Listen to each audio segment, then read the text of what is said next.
So Vincent, the UK government has released its long-awaited energy bill today.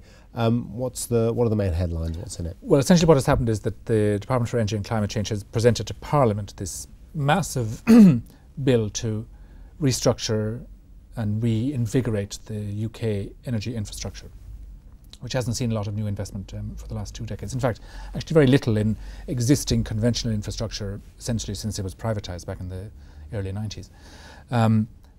So what you have today is an attempt to create a market that would bring lots of new investment into building infrastructure, such as power plants, wind farms, all that sort of thing, and to just create a totally new energy infrastructure to keep the lights on, basically. And do you think that what's in there will be enough to attract new investors in? I'm sure there's capital out there, but is this going to be a good place for people to put their capital? Exactly. This is the big question, because the UK is a relatively small energy market in global terms.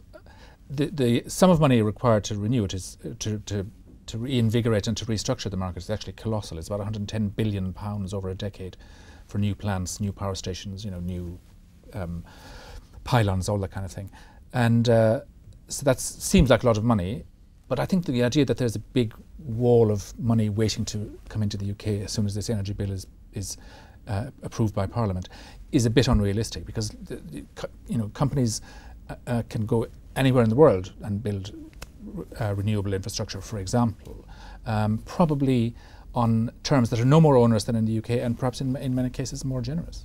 So what do you think the government might need to do to encourage these companies to put their money into the UK market? I think the first thing that is required is a proper, clear, transparent, enforceable, understandable framework that allows investors in the sector to see where they might be able to make returns.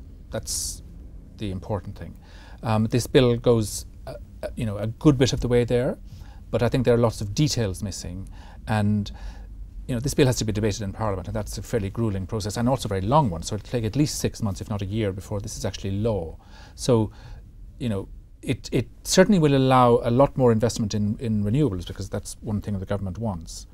But there are many questions over, whether it's worth rebuilding conventional infrastructure. I think a lot of these questions are still not quite answered in this bill.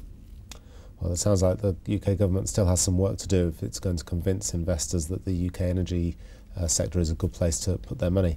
Vincent, thank you very much.